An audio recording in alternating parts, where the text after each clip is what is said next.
Hello, everyone. The following is the recording of a talk that I gave at the Joyce and Jacob Greenberg Center for Jewish Studies at the University of Chicago on February 26, 2025, covering the religionization process of the Israeli-Palestinian conflict. The talk looks at the last 3 decades of the conflict, starting with the Oslo Accords and culminating with the October 7th attack and the Israel-Hamas War. I hope you find this informative. Feel free to let me know if you have any questions or comments in the comment section below. Welcome to today's event, From Oslo to Khan-Yunis, Religionizing the Israeli-Palestinian Conflict, a talk by Dr. Alon Burstein. I'm Ken Moss, the Harriet and Ulrich E. Meyer Professor of Jewish History and Director of the Joyce C. and Jacob Greenberg Center for Jewish Studies at the University of Chicago. Over the past catastrophic 16 months, the Greenberg Center has worked to bring to the University of Chicago and to our public scholars in the social sciences who combine deep and broad knowledge with rigorous analytical scholarship to speak to the October 7th Hamas attack, Israel's responses, the Gaza war, the histories embedded in the crisis, and the effects and implications for Jewish and Palestinian inhabitants of the region and for Israeli society. With that, I turn to our esteemed guest, Dr. Alon Burstein. Dr. Burstein is a visiting assistant professor and an Israel Institute fellow in the Department of Political Science at Tufts University. His research analyzes social mobilization, terrorism, and grassroots political violence, with a particular focus on the Israeli-Palestinian conflict. His 2021 dissertation analyzing processes of religionization and secularization among violent actors won the Mark Juergensmeyer Best Dissertation in Religion and International Relations Award of the International Studies Association, the ISA, and received an honorable mention in the Aaron Moldavsky Best Dissertation in Religion and Politics Award of the American Political Science Association. Recent projects of Dr. Burstein's include an analysis of the relationship between types of Israeli repression and violent Palestinian mobilization, the impacts of Israel's democratic backsliding on the Israeli-Palestinian conflict, and a larger project analyzing the origins of the Israel-Hamas War. Dr. Burstein also has an active YouTube channel offering analyses of the situation right now with a focus on the ongoing war in Gaza. A person well equipped to help us think with the tools of political science about what I think we've spent a lot of time thinking about and trying to learn about in these last months and years. And with that, I turn this over to you, Dr. Burstein. Thank you. Thank you, Kenneth. Thank you for having me. In thinking about how to see, the chair is not working here, and thinking about how to discuss the Israel-Hamas war. Ken and I were talking a little bit, and we'll give you a little bit of background about how to address the topic. I've given many talks about the war by and large. Usually when I do give talks about the war, this is the list of things that I go through in trying to understand the complexities of the Israel-Hamas war. As Ken said, I have an active YouTube channel. Right before going into the talk, I looked at it. Over the last 2 years, it has 25,000 hours that people have viewed. I'm not saying that to brag. I'm saying that to say this is how complex that war is and all of the different facets that are involved in it. Because this war is so complex, I'm not going to try to tackle all the makings of this war, and instead, in thinking about how to address and understand the complexities, we thought that maybe it was actually more helpful to look back a little bit. What happened? How did we get to October 7th? What happened in the Israeli-Palestinian conflict? October 7th happens 30 years and 3 weeks after the signing of the Oslo Accords. The Oslo Accords are the pinnacle of hope between Israel and the Palestinians, the idea that there's going to be some sort of two-state solution, a peaceful resolution to one of the most complex conflicts in the world. So what happened over those 3 decades? And that's really what I'm going to tackle in this talk. I'm going to look at how things evolved and developed throughout those 3 decades. And specifically, I'm going to look at the challenges within the Israeli camp and within the Palestinian camp as the nationalistic, more secular, at times more compromising forces were challenged by other forces. Primarily, these are religious forces in both camps, but not always. I will say a couple of sort of disclaimers. Obviously, when I talk about religious extremism, that does not mean that all religion is extreme. And when I'm comparing the two sides, that does not mean that we can have to equate both sides in terms of who is morally superior, right or wrong. It is just looking at the comparable processes that both sides have gone through, looking at the 1990s, the first decade that we're going to look at, then going through the second intifada in the second decade. Specifically, we're going to look at 2005 as a major sort of breaking point in both camps. And then we're going to look at what happened since then, taking us all the way into the Israel-Hamas War, which is where I'll be happy to discuss all of these topics that are on the screen in front of you. So in thinking about the Oslo Accords, how did we get to Oslo? Oslo was supposed to be a peace process between Israel and the Palestinians, and that process was meant to resolve a conflict that seemed unresolvable. So what happened? How did we even get to a point where the sides were going to possibly make peace? Really what happened was evolution of the main actors on both sides. Within the Palestinian camp, the Palestine Liberation Organization, the PLO, which had been Israel's arch enemy, headed by Yasser Arafat since 1968, established in 1964. This was an organization that existed outside of Israel-Palestine and had declared the destruction of Israel as the main goal in order to bring about a Palestinian state. That organization underwent a lot of changes. One of the most significant ones happened in 1974 when the movement decided strategically that it was going to adopt what it called its 10-point program and was going to accept partial resolution of the conflict, possibly attaining certain territory. It's controversial whether then the aim was to use that to destroy the rest of Israel or not. That changed over time, but that started in 1974.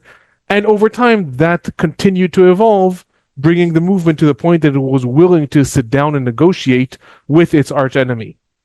In turn, in Israel, there was also an evolution that happened from Israel undergoing an ethnic conflict with the Palestinians and various prime ministers declaring there are no Palestinian people. The country underwent changes. Much of that change had to do with the first Palestinian Intifada. That had to do with the uprising that happened within the occupied Palestinian territories, the West Bank and the Gaza Strip, from 1987-88 until 1992-93, which really convinced Israel that there was no way to continue to ignore the problem and ignore the existence of the Palestinians. In 1992, the Labour Party is elected in Israel. Yitzhak Rabin becomes the prime minister. And he also promised to try to bring the Palestinian issue to some sort of resolution. And the final aspect is the regional context, the first Gulf War, the Madrid Conference. A lot of things brought the sides together. And in 1993, the arch enemies from both sides, Yitzhak Rabin and Yasser Arafat, shake hands with Bill Clinton. I will say, if you watch that video, Bill Clinton kind of pushing them together. But they do shake hands, exchange letters of mutual recognition, and declare the Declaration of Principles, in which both sides essentially promise to try to resolve the situation between them, the conflict, in a peaceful manner. That launched a process. It launched a process that was going to take then 5 years. I say 1994 to 2000, but really didn't kick off until 1995, which was a series of agreements. It was a series of agreements between Israel and the Palestine Liberation Organization, the PLO, on how there's going to be a transition from conflict to some sort of peaceful resolution. The first major agreement between the sides was in 1994, economic agreements and initial territorial treaties. I only mentioned that because that is one of the more significant treaties that still exists until now. If anyone has been following throughout the current war, there's been a lot of talk about Israel withholding Palestinian Authority tax money and things like that. That is all associated with this deal from 1994. The biggest deal between the sides, however, the most important significant deal, happens in September 1995, which is the Israeli-Palestinian interim agreement on the West Bank and the Gaza Strip. That agreement is an initial agreement. It was supposed to be a simple process, or a 5-year process, in which there was going to be a gradual transition of territory from Israeli occupation, direct Israeli rule, martial law, within the West Bank and the Gaza Strip, to a Palestinian Authority, which would eventually mature to become a Palestinian state. The way this was envisioned was a division of the territory, dividing the areas in the West Bank and the Gaza Strip into Area A, Area B, and Area C, and I'm going to talk about them in a minute, with a gradual expansion of some of these areas. Area A, which is marked here in the very dark gray, this is taken from Dennis Ross's book, who was one of the chief negotiators of this process. The dark areas in the Gaza Strip and Jericho here were going to be areas that were going to be under complete control of something that they invented in 1995, the Palestinian Authority. A Palestinian Authority was going to be created in order to administer these territories.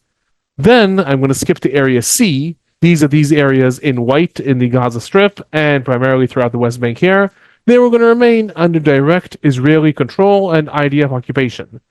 Area B, these sort of brighter gray areas here, were going to be areas that were going to be mixed control. They were going to have mixed control of Israeli security, but Palestinian civil administration. That means education, waterworks, etc. All this was supposed to be a process of building trust. Build trust between the sides. The 1995 agreement said we're going to start a 5-year process. A 5-year process that had an expiration date. The expiration date was going to be the end of September 2000, in which the sides are going to gradually make more and more agreements. Israel is going to see that it can trust the Palestinians, the Palestinian Authority. Palestinian Authority is going to see that it can trust Israel. Gradually, there'll be an expansion of areas A and B at the expense of Area C, culminating in some sort of final status agreement. The initial agreement in 1995 did not say culminating in a Palestinian state. It did say that there will be some sort of culmination in final status agreements. Then the deal got very, very stalled. The next major agreement happened in 1998, the Wye River Memorandum, which primarily expanded areas A and B in the West Bank at the expense of Area C, that was direct Israeli control. The reason that I take time and show this map is because this map, the division right here that I'm highlighting with my mouse of the West Bank, is still the division of power in the West Bank today. This is the last time, 1998, that there was any agreement between Israel and the Palestinians, and areas A, B, and C, as they were agreed upon in 1998, are still the divisions in the West Bank. The administration in the West Bank is still roughly 60% Area C in direct IDF control, and then the rest of it is areas B and areas A, with a lot of disagreements between the sides over jurisdiction regarding security, regarding a lot of different things. The important thing to take away from this time period is that the leaderships on both sides, even though they were highly mistrusting of each other, and in 1996 specifically, Benjamin Netanyahu was elected to be Prime Minister of Israel for the first time, and he was highly mistrusting of Yasser Arafat and of this process, nonetheless, the sides did continue to negotiate in order to possibly bring about some sort of resolution. Meanwhile, during that time, between 1994 and 2000, there were also other actors within both the Israeli side and the Palestinian side who saw these agreements as heresy, saw them as dangerous to their cause, saw them as betraying their mission. The main actors, the extremists on both sides, the Israeli and the Palestinian side. In the Palestinian side, the extremists were much more, quote-unquote, organized. There was two main organizations. The most important one, the one that called itself the Islamic Resistance Movement, or in Arabic, Harkat al-Muqawama al-Islamiyya, which forms the acronym Hamas. Hamas was established at the end of 1987, but officially in 1988, and it sought to reframe the Israeli-Palestinian conflict. While the Palestine Liberation Organization had framed the conflict as one of self-determination of the Palestinians, as an aspiration of the Palestinians to achieve their own state, Hamas reframed this in its covenant from August 1988. It explains Palestine is an Islamic endowment. This is a religious conflict of Muslims against Jews, and therefore there could be no such thing as compromise. There could be no such thing as shaking hands with the enemy. The enemy is an enemy of God. The enemy is the devil. The enemy is not someone that you can accept half the land from. That was Hamas, another organization within the Palestinian side, the Palestinian Islamic Jihad. Also an organization primarily sponsored by Iran, established between 1979 and 1981, with similar causes to Hamas, slightly different. I'm happy to talk about that later. On the Israeli side, there was a lot less organization within the extremists. There was the Kahanist movement. Kahanist movement is a movement that follows Rabbi Meir Kahana, who was a rabbi who organized the Jewish Defense League, who was a terror group in the United States that then moved into Israel, primarily into the West Bank. However, it's a lot less hierarchical, and broadly, the extremists on the Israeli side were more what was called Hilltop Youth and settler organizations, people who also reframed the Zionist mission, the mission of Israel, as changing it from one of creating a self-determination that would be of the Jewish people, but would also be a modernized state that would follow the path of other modernized states. At least that was Zionism envisioned originally. Religious Zionism started at this point to take on a bit of a different role and a different perspective, and saw Zionism as a religious mission, Jews returning to the Holy Land, and therefore the state of Israel is meant to embody this religious mission, i.e., where there is Jewish presence, where there's historical religious locations that are important to Judaism. This is not a political question, this is a religious question. Extremists on both sides start to react to the Oslo Accords. In February 25th, 1994, we have the Hebron massacre. Baruch Goldstein, seen the picture here, carries out a massacre of Palestinians in Hebron, in the Tomb of the Patriarchs. Hamas and the Palestinian Islamic Jihad launch a massive campaign of suicide attacks within Israel. Over this short period of time, there are scores of suicide attacks that happen, 22 throughout these years, killing over 162 people within Israel. On November 4th, 1995, Israeli Prime Minister Yitzhak Rabin is assassinated by Yigal Amir. Once again, it's important to note that this was not an organized hierarchical organization. There was no one who sent Yigal Amir specifically. However, it was based upon this idea of extremists responding to the Oslo Accords. More broadly, there were hundreds of quote-unquote low-level violent incidents that occurred throughout the West Bank and the Gaza Strip, and also Israel, as a result of the Oslo Accords, the extremists responding. What is important to take away from this initial time period, the Oslo Accords, is that while the leadership on both sides, whether it was compromising or not compromising, it was negotiating with the other side. And the extremist elements, primarily the religious ones on both sides, not only, but primarily the religious ones on both sides, were seeing their own leadership as betraying their cause. We're seeing their own leadership as possibly heretics, possibly people who were selling out their cause to the other side. This would change. This changed with the launching of the Second Palestinian Intifada, the collapse of the Oslo process that happened in October 2000. To some extent, it happened right on cue. Like I said, the Oslo Accords, the interim agreement in 1995, had a 5-year deadline at the end of which the sides were supposed to come to agreement. They failed to come to agreement. 5 years later, almost to the day, the Second Intifada is launched. In the Second Intifada, there was a complete reshaping of the Israeli-Palestinian conflict. First, unlike the first Palestinian Intifada, there was a massive rise in these violent cycles. There were scores of suicide attacks that were carried out by Hamas, Palestinian Islamic Jihad, and this time also by some of the secular organizations, the more extreme radical organizations from within the Palestinian side, Fatah, the Tanzim, and other organizations such as that. In turn, Israel's responses were far more warlike. Instead of like the first Intifada, where it was much more repressive style of cat and mouse and trying to actually arrest people, here the responses were much more targeted assassinations, airstrikes, and things like that. What happened during this time period in terms of the violent cycle between the sides is that, unlike during the Oslo Accords and during the first decade that we're talking about, the 1990s, during the first half of the second decade, from 2000 to 2005, the extremist, quote-unquote, religious side saw that its leadership was all of a sudden aligned with it. The leadership was not part of the extremist religious side.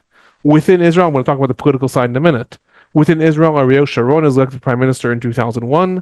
Within the Palestinian Authority, Yasser Arafat was still the leader, but all of a sudden, these leaders are not negotiating. They are trying to launch violent campaigns to destroy the other side. So all of a sudden, we had a convergence. All of a sudden, we had the sides coming together, the quote-unquote religious extremist side seeing that its own leadership, even if it is not religious, even if it is nationalistic, is actually agreeing with it on the need to go to war and destroy the other side. The main violent events that sort of were important in history were the Park Hotel suicide attack of March 27th, 2002, because it would lead Israel to launch what was called Operation Defensive Shield, which was a massive operation that the IDF launched in the West Bank. To some extent, March of 2002 marks the end, the death of the Oslo peace process, because for the first time, Israel completely violated areas A and B, retook all of the Palestinian towns, Jericho, Ramallah, Nablus, Jenin, all the towns in the West Bank, and completely decimated and destroyed the Hamas infrastructure in those towns, the Fatah infrastructure in those towns. It really hunted down and arrested hundreds, if not thousands, of people in order to quell the terrorism that was emanating from those towns.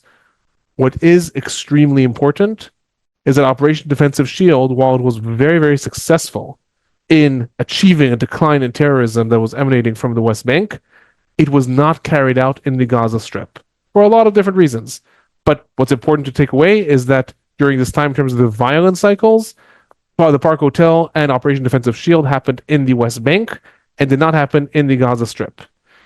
In terms of the political developments that happened during the Second Intifada, one of the important things that happened is that the opponents of the peace process were greatly strengthened.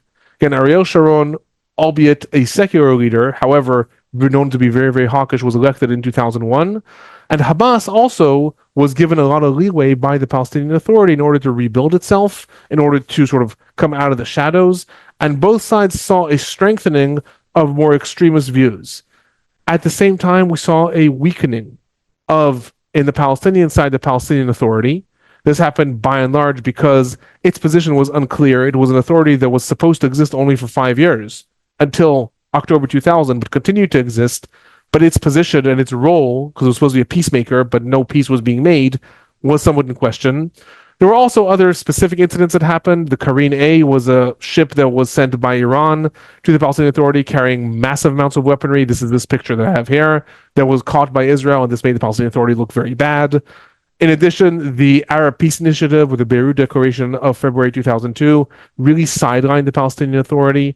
At this time, the Palestinian Authority was getting weaker and weaker. At the same time, in Israel, the peace camp, so to speak, the advocates of a dovish approach and coming to resolution with the Palestinians was also insanely weakened during this time as a result of the ongoing cycles of violence. Then, in 2004, the leader of the Palestine Liberation Organization and chairman of Palestinian Authority, Yasser Arafat, dies. A lot of conspiracy theories about how he died and why he died. Not getting into them. Fact is, he died. And on January 9, 2005, Mahmoud Abbas, sometimes known as Abu Mazen, is elected the PA chairman in January of 2005. In 2005, we then have the two big events that would be watershed events for either side and really caused almost like the ground shaking for the more extremist religious actors on both sides.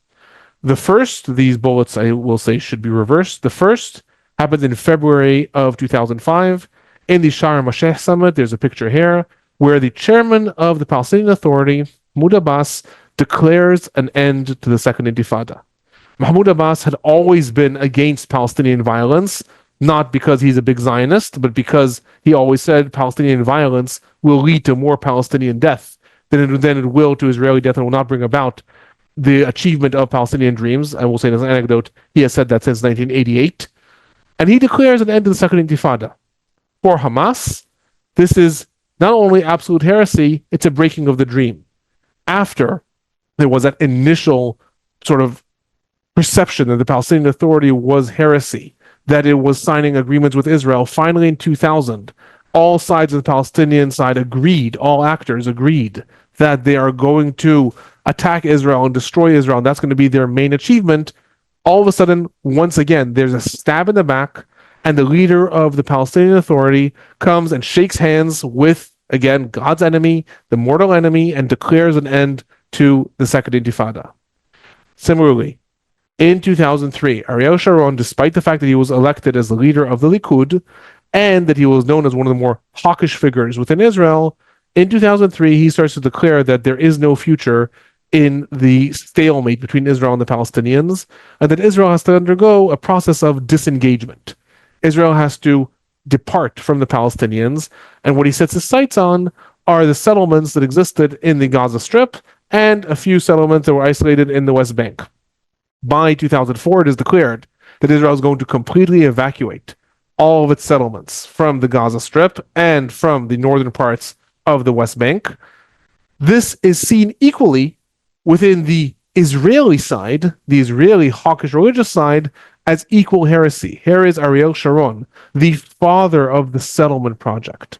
Ariel Sharon, who was elected to be the hawkish leader who was against the Oslo Accords, equally saying that the settlement project is going to be withdrawn for political reasons. There is going to be a retraction, so not adhering to a religious Zionist ideal, but that at the end of the day, it becomes political. And equally, like Hamas saw the complete betrayal of Mahmoud Abbas, the religious Zionist elements see a complete betrayal in Ariel Sharon. This would launch, somewhat ironically, similar processes in both sides. The much faster one happened on the Palestinian side when a month after the declaration that the Second Intifada is over, Hamas in March of 2005, declares that it is going to run for politics. Hamas had historically always refused to run in Palestinian elections in the Palestinian Authority. However, it decided that as a result of this great betrayal of the Palestinian Authority chairman, Hamas was not willing to stay out of politics and let this happen again. As a result, and I will say, as a result also of the rebuild network and the fact that Hamas was very strong in the Gaza Strip, where Operation Defensive Shield had not happened, Hamas forms a political party. That political party was called Change and Reform, and it starts to prepare for elections. Then Israel pulls out of the Gaza Strip in August of 2005, and Hamas declares this as a great victory. Here we have the Palestinian Authority that had been negotiating with the Israeli side and achieved, quote unquote, nothing. And in turn, Hamas, which has been advocating violence the entire time, had pursued violence throughout the Second Intifada, and lo and behold, Israel pulls out of the Gaza Strip. As a result of very smart campaigning, and also, according to these surveys, most voters voted for the Hamas list, Change and Reform, because they were disgruntled with the Palestinian Authority as a result of a lot of corruption. In the elections of January 25th, 2006, the Hamas party, Change and Reform, wins somewhat of a landslide victory. It wins 74 out of the 132 seats in the Palestinian legislature. I will say as an anecdote that it's important to note that Hamas did not actually win by that much of a majority. In fact, it got 42.9% of the popular vote, and Fatah, its main rival, got 39.8% of the popular vote, so the difference of 3% in the vote. But as a result of the way the electoral body was built up, Hamas ended up with a lot more seats in parliament. It ended up with 56% of the seats, as opposed to Fatah, which ended up with 33% of the seats. This started a bit of a stalemate within the Palestinian Authority because Hamas is now elected to be the prime minister. This is a picture of Ismail Haniyeh as he was the prime minister, as far as he was the head of the Change and Reform list, so therefore the prime minister from Hamas. However, the Palestinian Authority only exists as a result of deals and agreements with Israel.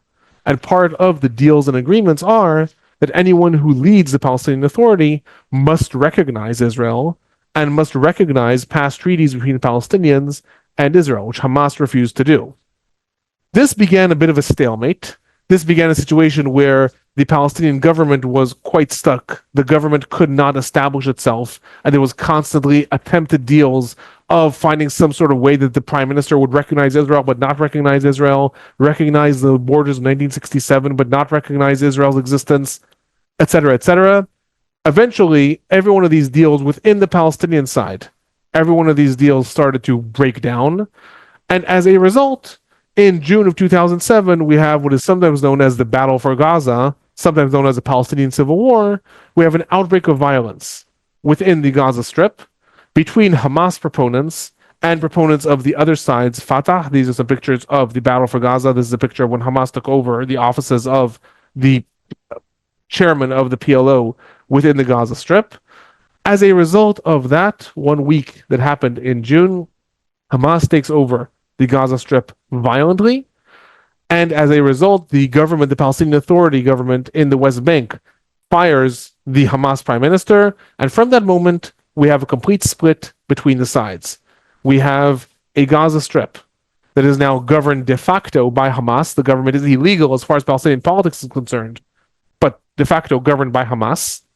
And we have in the West Bank the Palestinian Authority, which sets up now its own government that still has this mishmash of areas A, B, and C, headed by Palestinian Authority Chairman Mahmoud Abbas and a series of different prime ministers that he appoints. Starting in 2007, we have that split.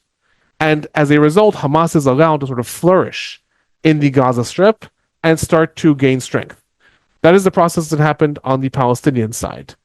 The process on the Israeli side, in terms of the reaction to 2005, the disengagement, and the religious side and how it felt in response, was much longer. It took a lot more time. One thing that's important to note in the initial conditions, like I said, starting in 2007, we have this split between the Gaza Strip and the West Bank. And as a result, we have distinct cycles of violence and distinct cycles of negotiations. I put these two pictures here deliberately to show the distinction. On the one hand, in 2007, we have attempted negotiations between Israeli Prime Minister Olmert and Palestinian Authority Chairman Mahmoud Abbas that here are meeting in the Annapolis conference. At the same time, we have repeated cycles of violence. This is a picture of rockets being fired from the Gaza Strip and Iron Dome trying to intercept them. This is not the current war. This is some stuff that happened throughout this entire time. So we started to have a distinction between the West Bank and the Gaza Strip. That distinction served the Israeli right and also extreme right quite well. I'll explain that in a minute. One of the things that the Israeli side, the religious Zionist side primarily, but the settler movement more broadly, decided to do after this engagement was similar to what Hamas decided to do after Abbas declares an end to the Second Intifada. The idea was we can no longer accept that the leadership that is not our own leadership is going to be on our side. We can no longer just accept if there is a hawkish leader, then it's okay that it's not one of us because they're still on our side, because we can be backstabbed at any moment. As a result, a very, very famous article was written in August of 2005, right after this engagement, that said we need to settle in the hearts of the population. Instead of the settlement project being in the heart of Palestinian territory, we need to actually launch a campaign to settle in the hearts of Israelis. We need to convince Israelis and make them see that they are all on our side. That is the way to victory. This coincided with the fact that in 2009, Benjamin Netanyahu is elected prime minister of Israel for the second time, not his last time, but for the second time. And he also sees the split between the Gaza Strip and the West Bank as very, very convenient. He takes on a strategy that he calls conflict management. Instead of trying to resolve the Israeli-Palestinian conflict, Israel is going to aspire to manage the Israeli-Palestinian conflict. Israel is going to aspire to just control what is happening, not bring the conflict to resolution, leave the status quo, but during that status quo, there will be a siege on the Gaza Strip, and during the status quo, the settlement project will deepen in the West Bank, but politically, there will be no real change. One of the things that served Netanyahu over the years, at first it was sort of implicit, over the years it became more and more explicit, was the fact that Hamas's rule in the Gaza Strip was a strategic asset. Netanyahu explicitly said this by 2019. He said, the fact that Hamas rules the Gaza Strip serves us well because this means there will not be a Palestinian state. We cannot be pressured into having an accommodation with the Palestinians because we have an automatic answer. Who do you want us to talk to? Do you want us to talk to Hamas? Hamas refuses to recognize us. Do you want us to talk to the Palestinian Authority? Well, they don't govern Gaza. So therefore, it is very, very lucrative, so to speak, strategically, to have Hamas governing the Gaza Strip. At the same time, Hamas's rule in the Gaza Strip also served an ideological purpose of other actors. Those other actors are those from within the religious Zionist movement that started to point to the fact that the Palestinian side, Hamas, is referencing the conflict as religious. We see that while many different actors within Israel are saying at that time that possibly there can be some sort of resolution with Palestinians, the Palestinians view the conflict as religious. Therefore, we also should understand the conflict as religious. One of the biggest architects of this vision was Naftali Bennett, who sort of revamped the religious Zionist party and renamed it the Jewish Home, and was very, very successful in marketing this as a new way to understand the conflict with regards to the Palestinians. Where it took off even further was with people who, one of them is currently in cabinet, one of them is formerly in cabinet, Bezalel Smotrich and Itamar Ben-Gvir, who by 2017 are becoming more and more important political figures, and they are completely reshaping the way the conflict should be understood. Bezalel Smotrich, the leader of a party that called itself Religious Zionism, articulated in 2016, he is often quoted as saying, if anyone wants to not have a Palestinian state, if you want the Israeli vision of not having a Palestinian state to exist, then you have to realize that Hamas is an asset and that the Palestinian Authority is a burden. Because again, there was this idea that with Hamas there, then this feeds into our narrative of the conflict as well. Bezalel Smotrich published in 2017 his own plan and vision. It's called the Decisive Victory Plan. And that was, again, similar to Hamas's ultimate destruction of Israel. He has a vision of the ultimate destruction of the Palestinian cause, Israel taking over the West Bank. He does not talk about the Gaza Strip there as much, but taking over the West Bank, annexing it to Israel, and all Palestinians either being forcibly exiled or having to leave through one mechanism or another. All these things contributed to a similar trend within Israel, as we saw within the Palestinian side, of moving further right and further right. In Israel, again, it took on a little bit of a different tone because of the democratic nature of the country. However, the process was relatively comparable and similar. Another thing that happened that cannot be overlooked is simple contextual factors within the Israeli case. Chief among them is the indictments against Israeli Prime Minister Netanyahu. The indictment started in 2019. He is now on trial. But as a result of that, his political allies and his maneuverability shrank more and more and more over the years, such that by the elections of 2022, Netanyahu's coalition wins a majority. I will say again, like in the Palestinian case, the majority, the popular vote was actually not that large, the majority that the current government won. However, because of the allocation of seats, it came out to much larger than it actually was in the popular vote. As a result of that, Netanyahu is entirely beholden to this new vision of the religious Zionism, and therefore they got that much stronger. All this history takes us up to October 6th, 2023, which then I now bring us back to taking this sort of eagle-eye view and historical view on the war. On October 7th, 2023, the array of actors are Israel in the middle, so to speak. We have the map up here. Israel in the middle, that is governed by a coalition headed by someone who's not necessarily affiliated with religious Zionism, but the religious Zionist forces that have reshaped the way the conflict is understood are very, very strong, and understand the conflict as, to some extent, a zero-sum game against the Palestinians, stopping the existence of a Palestinian state. In turn, on the Palestinian side, we have the Gaza Strip over here that is governed by Hamas, an organization that has as its flagship idea the destruction of Israel and a completely religious view of the conflict. And in the West Bank, we have a very, very weakened Palestinian Authority that on the one hand is advocating a negotiated settlement with Israel, on the other hand is very, very unpopular and has no real grip on what's happening on the ground. It directly governs roughly 20% of the area of the West Bank. It partially governs another 20%, total of 40% of the area in the West Bank, and that is it. That is all the actual say they have on what happens on the ground.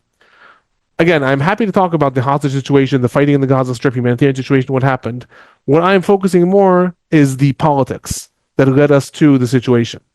I've been asked many times, what did Hamas want to achieve on October 7th? They did not probably think they were going to achieve the destruction of Israel. So what was the aim? They must have foreseen what was going to happen. What was the aim? So I will say that there's some questions if they could foresee what was going to happen, because Hamas's plans for October 7th actually were very different than what ended up happening, largely as a result of the collapse of the IDF surrounding the Gaza Strip. However, if we look at it from this historic point of view, look at this from this long game of the last 30 years, Hamas on October 7th were not hoping to achieve the quote-unquote total victory against Israel. They're not hoping for Israel's destruction. This was seen as simply one more link in the chain. Hamas launched a campaign of suicide attacks in the 1990s against the Oslo Accords, and a similar question was asked. What do they hope to achieve? They know they're not going to kill all Israelis. What do they hope to achieve? But they managed. They managed to disrupt the peace process. They managed to get the Palestinian leadership to swing more towards their side. As a more religious organization, they take a much longer view of the conflict. October 7th itself was not meant to be the last strike in the destruction of Israel. It was meant to be one more step. One more step, positioning Hamas even stronger, possibly take over the West Bank. Again, I'm happy to talk about that in the question period, but that is broadly what their aim at least was and how they viewed October 7th. In turn, we also have to understand Israel's war aims and what it wants to achieve in light of this history. When Israel first articulated its war aims back in October of 2023, those war aims included a series of things that were defined very, very succinctly. Among others, they were overthrowing the Hamas government and destroying Hamas's military capabilities, removing the threat of terrorism from Gaza, the utmost effort to resolve the hostage situation, and protecting the country's borders and citizens. Very importantly, there was no vision for what was going to be the future of the Gaza Strip. There's no vision for, and therefore there will be some sort of different arrangement in the Gaza Strip. That was left very, very vague. The reason that was left very, very vague is because within Israel's government, there are opposing sides. The majority of the different parties in government are advocating a much more expansionist idea of Israel. That's why we've heard ministers in cabinet talking about Israel reestablishing settlements in the Gaza Strip. We have had what was known as the General's Plan, different plans within Israel to completely take over northern Gaza, expel all Palestinians from that area, and then in the future, others have taken it to possibly set up settlements there. In turn, Israeli Prime Minister knew that this wouldn't fly, certainly with the Biden administration, and so the war aims were left deliberately vague. What's also important to note, though, is that these war aims have changed over time.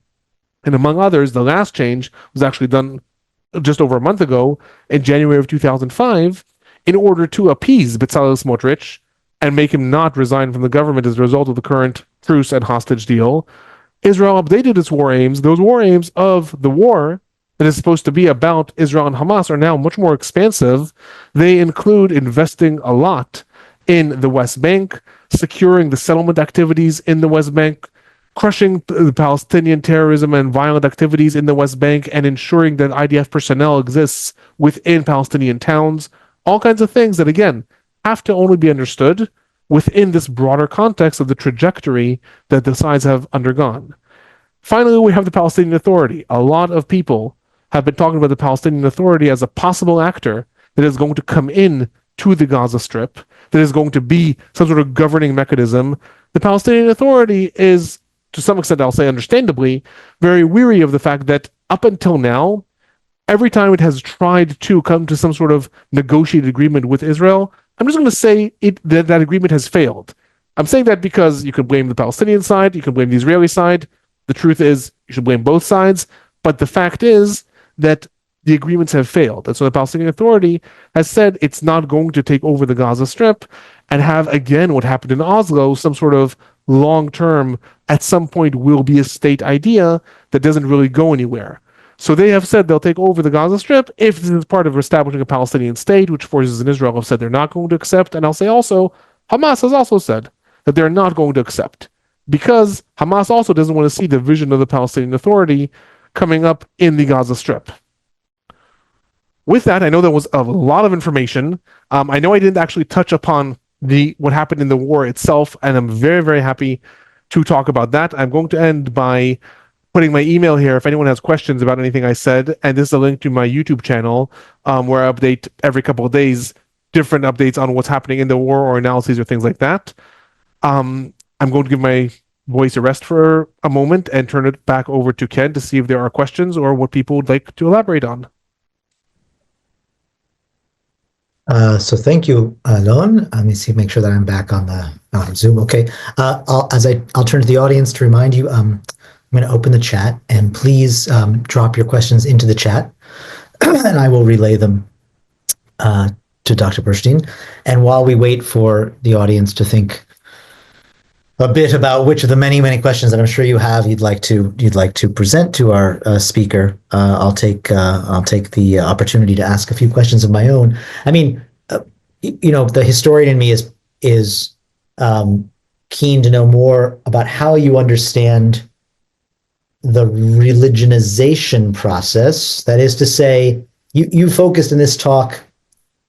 You're better able to characterize your methodology than I am, but on moments in which there's some sort of reorganization of the balance of powers, sort of abstractly understood in both these political societies, and junctures at which religious forces that presumably have their own organic, internal, let's call it sort of sociocultural characteristics, both act sort of roughly speaking in the same ways, right? To figure out how to capture leadership of national movements in conflict. So I guess on the one hand, I'd like to hear more about, both how you think about religionization and whether, as a political scientist, actually you think it's all that useful to dig down into the specifics. Does it matter, for instance, how Orthodox and religious Zionist theology works as distinct from the particular version of Islam of Hamas, or in some ways really not that useful for you as a political scientist, because what's really at stake is that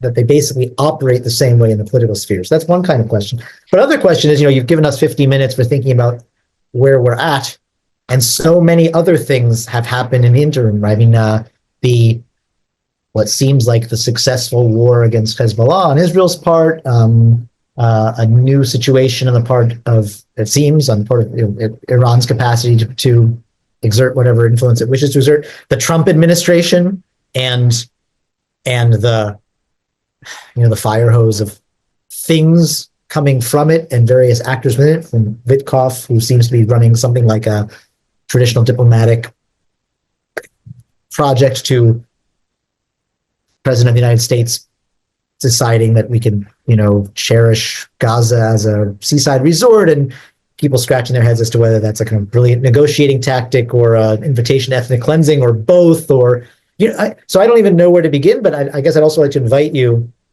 to continue blithely forward and maybe tell us a little bit more about how you see, I suppose, the U.S., Iran, the new structure of the situation in light of the Trump demarche, etc.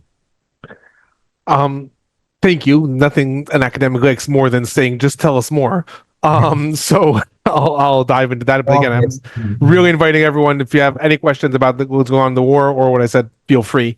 I'll start from the question about religionization and the religionization processes. When thinking about how a conflict is carried out, there's sort of a big distinction in the literature. I mean, I come from the field that studies terrorism and political violence. There's a big distinction in those that think rhetoric doesn't matter. At the end of the day, right, bin Laden is saying what he's saying, but he really wants power. The IRA is saying what they're saying, they really want power, or people are really motivated from their psychological traumas or whatever it is, that rhetoric is just rhetoric. And then there's another side that says, no, rhetoric matters. Rhetoric matters because people end up believing what they say, and others say whether they believe it or not, they're sort of beholden to it. If you're a leader and you say we're religiously committed to this, you have a problem then saying, actually not, doesn't matter. God was wrong. So there's controversy or I'll say disagreement in the literature about that.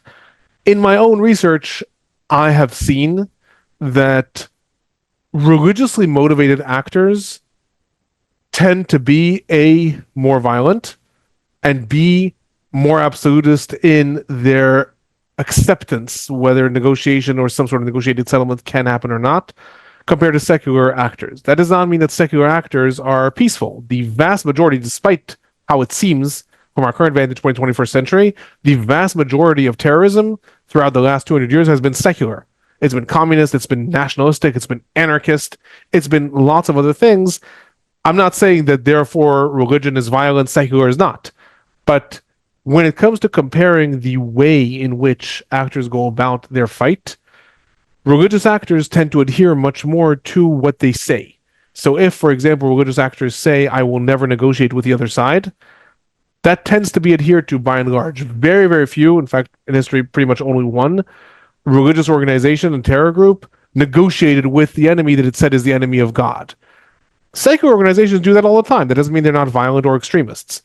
But to large extents, I would say that the rhetoric in this case matters. I'll just give another anecdote.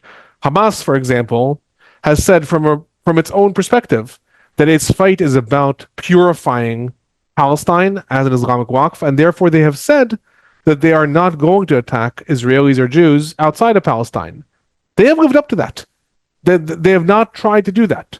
It would maybe have been something they would have tried to do. They have not. That's different than Hezbollah that carried out attacks against Jewish targets or Israeli targets elsewhere in the world, anywhere from Buenos Aires to Eastern Europe.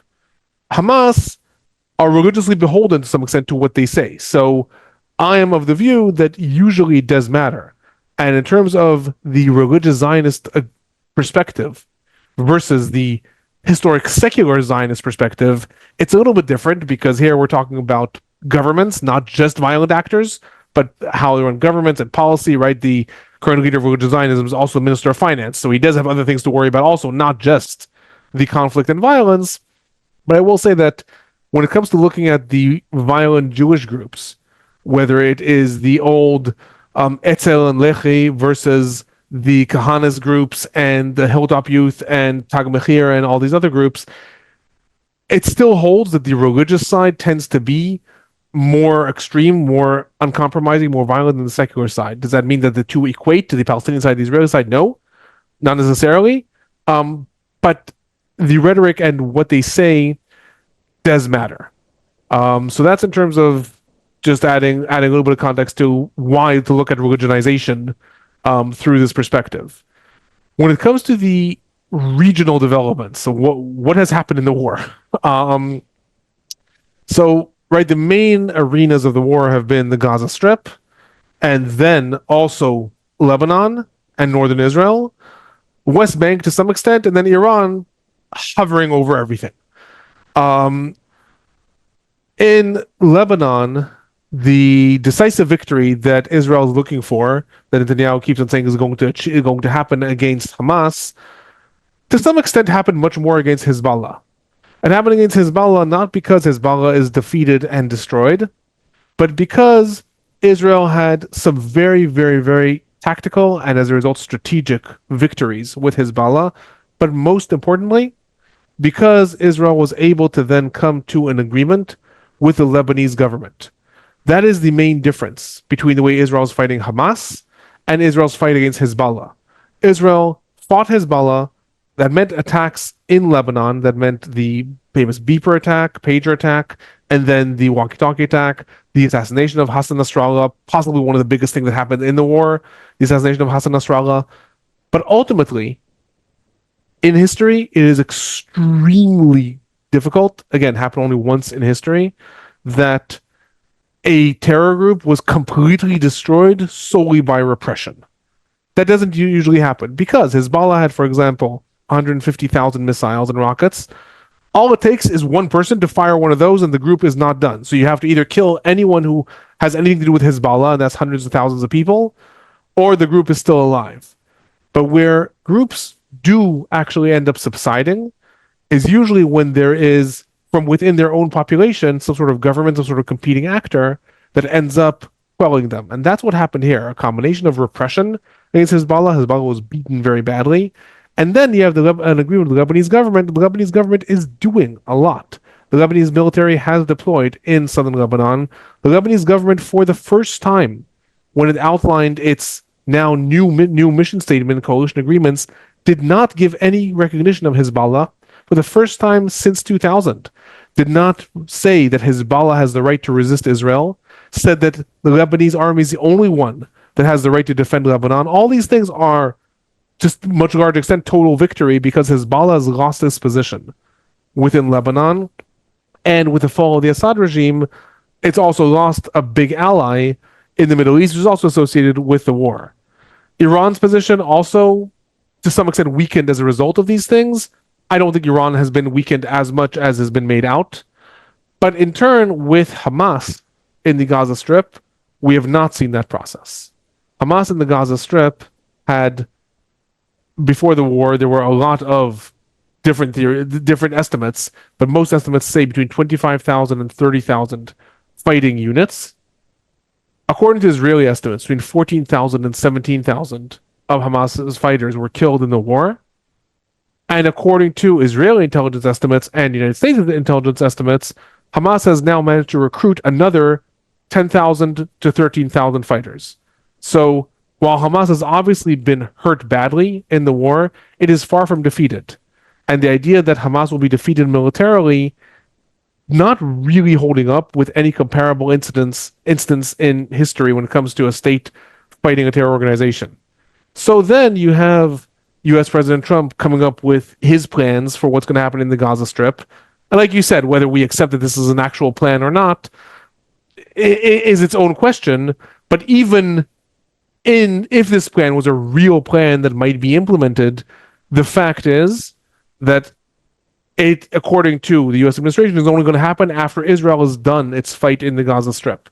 So the stalemate with what's going to happen in Gaza remains until Israel or some other entity comes in and sets up a different government in the Gaza Strip. Hamas is going to be the only one that is going to govern the territory. As a result, there's going to be no agreement with anyone else about Hamas disarming, and no one else to enforce it. As a result, we're unfortunately going to be caught in this same cycle because it's very different than the situation in Lebanon. I don't know if I addressed your question about regional developments, but that's just some more things that I'll add. That's helpful. And I guess one could imagine expanding that to try and figure out to what degree Egypt and Jordan have the Trump administration's ear at all, to what degree their reality checks on this vision may allow something. I'll let you decide if you want to answer that. I'll note that in the meantime, one of our listeners asks if you could speak more about, I think, returning to your sort of causal historical account, speak more about where Israel's withdrawal, Sharon's withdrawal, she means, from the Gaza Strip fits into the process of getting us to this point. So I'll hold on to your question on Egypt and Jordan and their role, because maybe they'll come up in other questions also. So the Israeli plan that was called the disengagement from the Gaza Strip was very, very instrumental in driving this process on both sides. Within the Palestinian side, in 2005, Israel's withdrawal from the Gaza Strip was seen as ultimate proof of the success of violent resistance. The Palestinian Authority, the Palestinian Liberation Organization, had tried to negotiate with Israel to come some sort of settlement that would give Palestinians this territory. It largely failed in the Oslo Accords. Then you had 5 years of the Second Intifada. Lo and behold, Israel is now withdrawing from the Gaza Strip and is saying, Sharon in his own words, saying settling in the Gaza Strip was a mistake. Sharon was the father of the settlement plan, saying settling in the Gaza Strip was a mistake. So within Hamas, this was seen as ultimate proof, and Hamas marketed this in the elections in the Palestinian Authority in 2006 very, very heavily, saying, look, one side is saying negotiate and talk to Israel. We have always said Israel will only be destroyed and its mission will only be destroyed through violence. And look, violence is successful. So it was instrumental in driving the Palestinian side, but it was to some extent more instrumental in driving this process on the Israeli side, because Sharon in the 1970s was the architect of the settlement plan. He was the Minister of Agriculture in Menachem Begin's government in 1977. He was the one who laid forth the plans to begin the settlement project to push forward the settlement project in 1978 that was proposed by Gush Emunim at that time. That was the settler movement. And he was seen as the hawkish figure that is not necessarily viewing the conflict religiously, but from a secular perspective, the hawkish figure that is going to drive this plan forward. His betrayal, the fact that he was elected in 2001 and then again in 2003 as a hawkish figure, but then as the leader of the Likud decided to turn to a different direction, was seen as such a watershed moment within the religious Zionist ideal that there started to be this belief that within religious Zionism, we can no longer trust anyone that's not from our side. We need to infiltrate into the hearts and minds of the population. We need to groom our own leadership.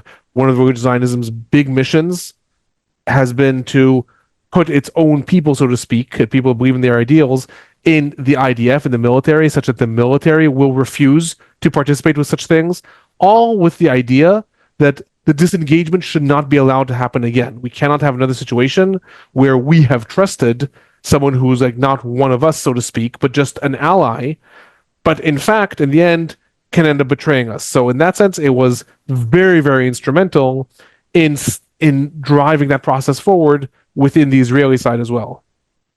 You have several questions that, I mean, they come from different angles, but I think maybe also in view of the time and how much you've already done, I think they do meet on some shared ground. I hope I'm getting the questioner's intents correct. I think they both have a certain kind of skepticism, or they both can read a skepticism about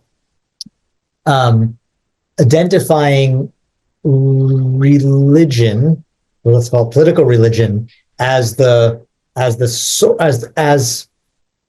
source or a primary source, let's say, driving the choices or extremism on, maybe they mean both sides, maybe they mean particular sides, perhaps they mean particularly the Israeli side. And so one of our questioners notes that, Netanyahu, a highly secular person as far as we can tell, and is very adept at deploying religious claims. And the another questioner raises the question of how you would think about other kinds of determinants of the policies that seem to be driving both sides, in particular the hawkish or extreme or violent or however you want them, and certain dominant elements on both sides. So I guess maybe it's an invitation to you to help us understand a little more fully how you understand religion as a potent shaping causal factor, unpack that a little bit. And then I suppose it's also, I'm sure you know very well, certainly in the kind of Israeli academy, and I think this is in the American academy, there is a kind of, there's a tradition of trying to point to the ways in which secularism itself has functioned essentially as a religion, if by religion we mean something that incites belief that is not subject to refutation and sense, and particularly secular nationalist forms can be understood as having provoked forms of unwillingness to compromise, intolerance, and other commitments that produce violence, right? That's a kind of, even Mamdani or whatever. So, I mean, I guess in that space, which I think you probably know pretty well, maybe you'll tell us more about what kind of weight you think religion really has in all of this. What does the term stand in for analytically for you? Phenomenologically, is it a phenomenological term? Is it a way of thinking about revealed preferences? I don't know what, and then how does that relate to more critical ways of thinking about secularism, maybe particularly secular Zionism or secular nationalisms?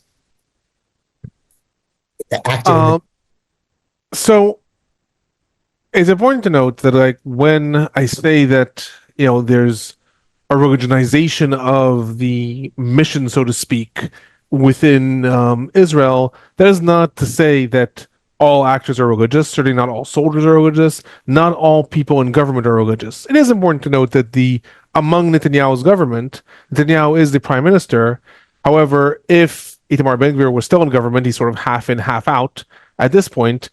Of the 5 parties that were the coalition partners, 4 of them were headed by religious figures, and 4 of them had religion to various extents. Sometimes it was pushing religion within Israel. Sometimes it was pushing religion as a Zionist mission within the Palestinian territories as their main objective. That is, again, religious Zionism and Jewish power, and then you have Shas and United Torah Judaism. The Likud itself, true, is not religious, and I'm not making a claim, again, that everyone in government therefore is religious and that is their mission. Although Gail Talshia has argued actually that the Likud was taken over internally by the religious elements. So, I mean, there are certainly, but again, there are certainly secular elements within the Likud as well. Netanyahu being one of them. What I am saying is that the religious framing of the conflict, viewing it through a prism that sees the conflict as one that is at least very intertwined with a religious mission. I'm not saying solely a religious mission, but very intertwined with a religious mission having to do with, from the Israeli perspective, Jewish redemption and the restoration of the Jewish kingdom and Jews returning to the land, again, not from the Zionist secular idea of a haven from anti Semitism, but rather from a perspective that says, no, this has to be a religious mission, so much so that prior to the war, the government was advocating changing the law of return that allows all Jews to come back to Israel, that is inherited down to 3 generations to mimic the Nuremberg laws, sort of countering the Nazi definition. You could be persecuted if you were a 3rd generation Jew. Therefore, you can come to Israel if you have some sort of Jewish ancestry. The parties in government, not the Likud, but the other parties were advocating against that, saying, no, we want to cancel the grandchild clause because it's bringing too many people who aren't Jewish enough for us.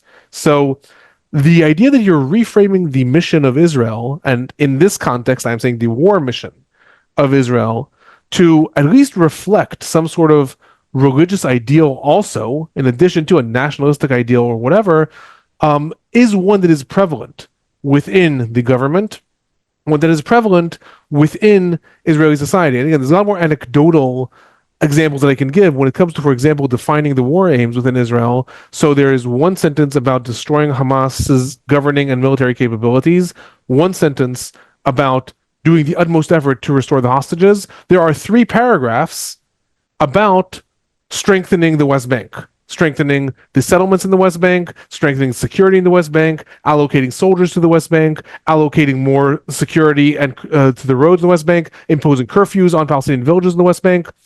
The entire idea that the mission of the war is about Gaza and the hostages, again, obviously to a large extent that has how it's played out. However, the actors within government actually see the war as including a much larger mission, something a lot of other elements. That is what I'm suggesting. I'm certainly not saying that Israel has become a theocracy, certainly not saying that it is driven solely by these religious forces, but a recharacterization of the conflict is certainly prevalent within the government also.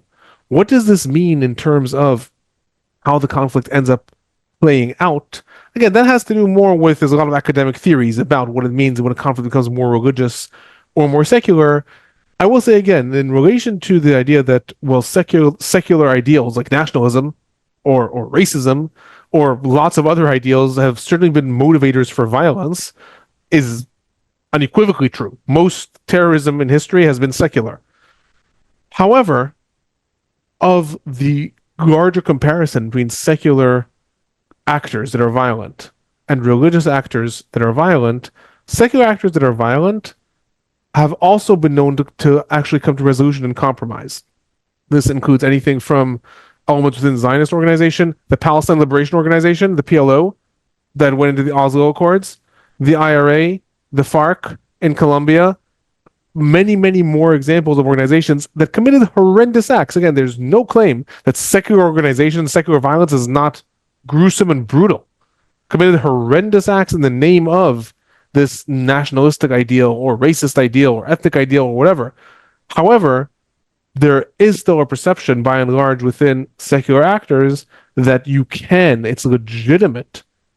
You have the mandate to come to some sort of compromise. Does that mean that they always do? Absolutely not. Does that mean that they will be inclined to do so at the expense of losing some of their constituency that's more hardlined? Absolutely not. But it's theoretically within their mandate, which is very different than religious organizations, which once they say it's a religious mission to carry out A, B, and C, it is a lot more difficult to say, but I'm willing to accept half of that.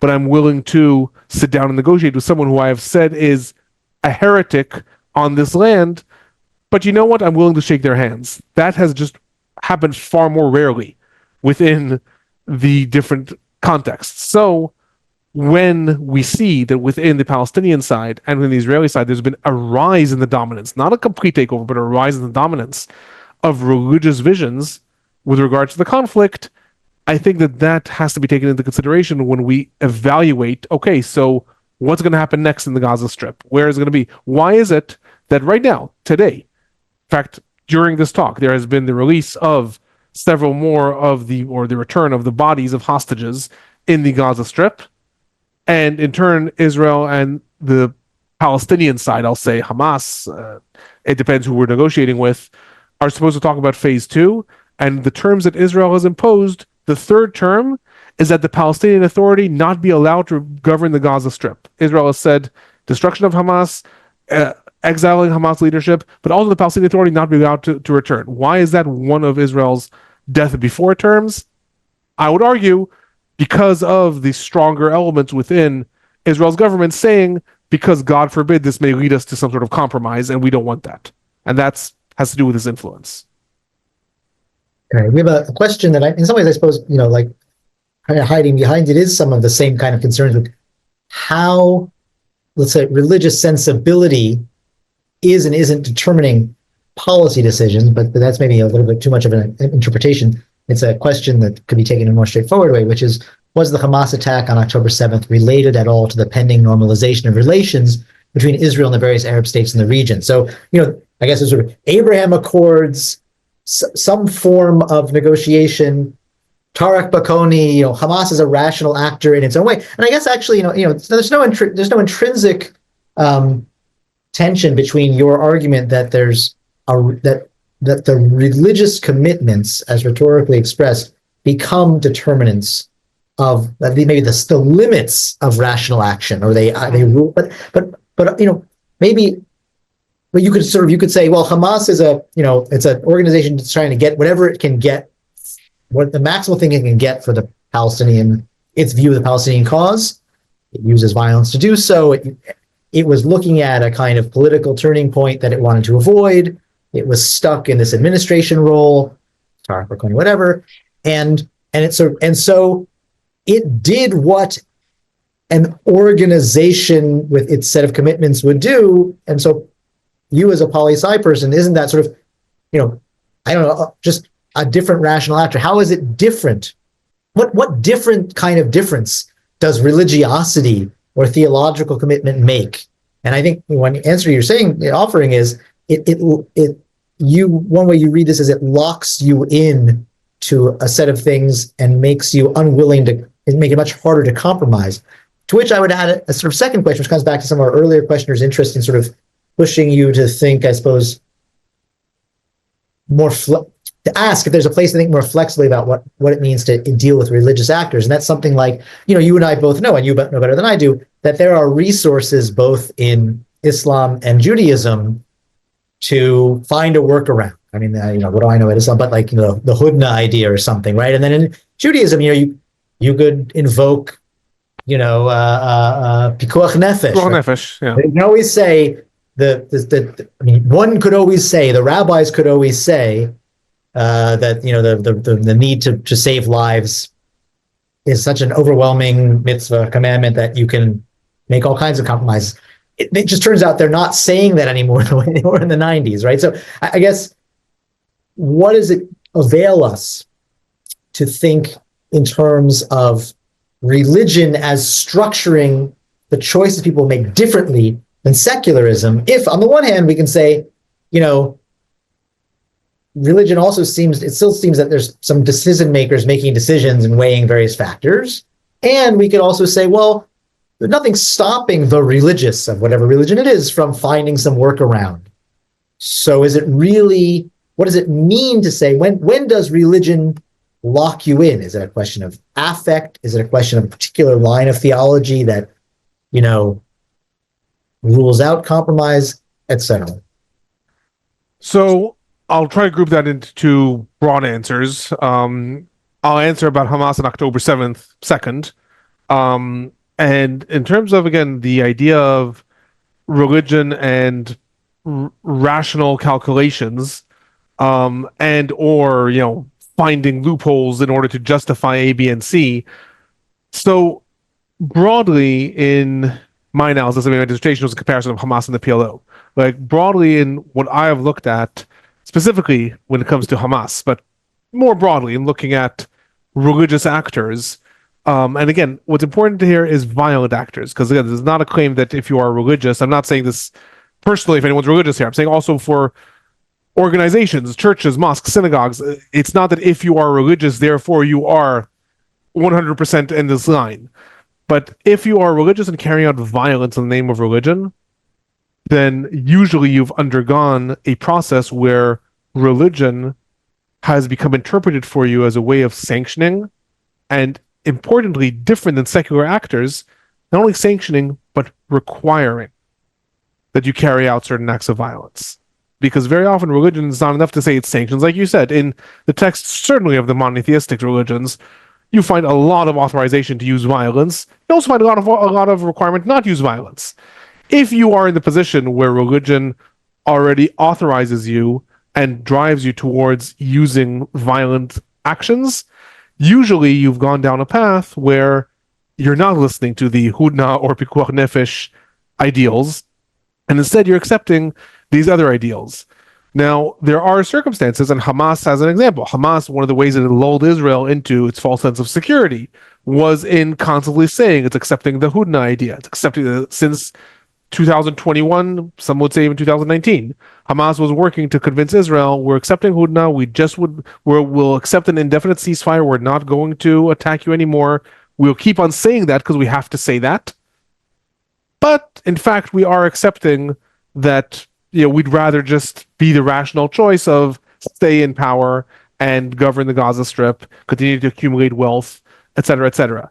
October 7th is the answer to that. October 7th is the answer to that too. But ultimately, and this again happens time and again with different religious organizations, ultimately, once you have committed yourself to the cause, the bounds of rationality that you are going to operate within usually limit you to the point that you can push what you're willing to accept in terms of some sort of negotiated settlement, possibly laying down arms, etc., etc. You can push and play with. You're unlikely to lay down arms entirely. You're unlikely to come to some sort of ultimate agreement or peace treaty with the other side. So that doesn't mean that you are no longer rational. Even the most hardcore of religious violent actors, I'll say, Daesh, ISIS, as one of the examples, were rational actors. They, for example, attacked very, very violently the Iraqi government and people, Syrian government and people. They got up to Israel's borders and they never attacked Israel. They never attacked Israel because Israel said, it's all well and good. You can play your games in Syria, send messages to ISIS. If you attack us, it's going to be game over for you. If you attack us, then we're going to launch the entire might of us and the United States against you. And ISIS did not attack Israel. However, I would argue that does not mean that ISIS is therefore not adhering to their religious principles. They're simply saying, okay, so we have to get stronger and we can wait. We can wait. One of the famous incidences of one of the Hamas leaders was asked by Mark Juergensmeyer, my supervisor, in my dissertation. He was doing an interview and he was asked, Juergensmeyer asked him, but realistically, you're not going to destroy Israel. Like, you know that you're not going to succeed. This is in 1998. And his answer was, it took 200 years to destroy the Crusaders too. Okay. When you have this religious perception, this religious ideal, we'll postpone it for now. That's okay. We have time. We have time because our fight is the fight of God. So it's seemingly more clear cut, and to some extent, I would argue maybe more acceptable to a lot of the audience when we talk about the Palestinian side. Okay, Hamas is operating from this side, but when we look at religious Zionism and Bezalel Smotrich and Itamar Ben-Gvir, often people say, okay, but these are seasoned politicians. They will obviously make compromises. They will obviously see that they can maybe advance their cause in a way that betrays some of what they said from their religious ideal. And true, political context matters greatly. When you're operating within a more established democracy like Israel, then maybe it makes more sense. Bezalel Smotrich had a recording prior to his last elections saying, I hate Netanyahu. He's a liar. He's a liar, son of a liar, but he's useful for me now. So to a large extent, while a lot of people look at religious actors and say, okay, this is rhetoric, but at the end of the day, they're going to be rational. They're going to be rational. I don't say they're not rational at all, but I do say that they tend largely to adhere much more to their original mission statement compared to secular actors which can change their mission statement and sort of get away with it. One of the examples I'll give also, in 2017, Hamas put out a new policy platform. This was as a result of a lot of internal political problems Hamas was having. Primarily, they were cut off from Iran as a result of the fact that they sided with the rebels in Syria and all kinds of things like that. They put out a new policy platform to try to reframe the organization, and that policy platform did say things that were slightly different than their covenant. Not only did they never act upon it, they never mentioned it again, but even in the press conference where Khalid Mashal introduced it, he started from saying, this policy platform is an addendum, but it does not contradict our initial covenant, and any part of it that does contradict is null and void. Well, that is the religious perspective. The perspective that says, if we said something is consecrated and holy, we have a problem, we will lose face if we backtrack on it. So again, that's more broadly looking at it from the religious perspective again. And now I'll just address the question of October 7th, because the question that comes up a lot. What did Hamas want on October 7th, and how did the Abraham Accords in Saudi Arabia possibly have to do with it? Hamas has said at times that they launched October 7th when they launched it in order to foil the possible normalization between Israel and Saudi Arabia. I'll say that I accept that with a twist. Hamas certainly wanted to disrupt any normalization ideas between Israel and Saudi Arabia. That is not the reason for October 7th in my analysis. Hamas had been planning the October 7th attack for over 2 years, long before there was any talk of normalization and any advances in normalization between Israel and Saudi Arabia. Moreover, Hamas was supposed to launch its attack 6 months earlier. The initial attack of October 7th was supposed to be launched, according to Hamas documents, on the eve of Passover of 2023. Hamas then saw that the IDF had moved 2 extra tank units down to the area surrounding Gaza, thought that the plan had been discovered. I'll say in a caveat, it had not, but thought that the plan had been discovered, and as a result, they decided to postpone the attack. So possibly the decision to, okay, we need to act now, again, this comes from the rational perspective, we need to act now because this will also disrupt the ongoing normalization talks between Israel and Saudi Arabia. Certainly Hamas was happy to do that. The fact that they'd been planning this for 2 years, over 2 years, the fact that the attack itself was supposed to happen 6 months before when normalization talks were very, very early, tells me that this was not planned in order to do that. It was just sort of a happy coincidence for the organization. All right. Well, thank you. There's more to be said and there's more to be asked. And I think there's a lot to think about. Also, this idea, I've thought about this a lot myself, the commitment of religious actors to a different vision of time and also a different vision maybe of what their own populations ought to suffer and ought to be prepared to suffer. I think about this Absolutely. a lot. We had a chance to talk about that another time. And thank you so much for this clarity and your analysis. Thank you very much. And if anyone has any follow-up questions, feel free to shoot me an email. And I upload these daily, not daily, but once or twice a week on my YouTube channel. So feel free to check that out too. And thanks for joining. Thank you. And thank you all for coming.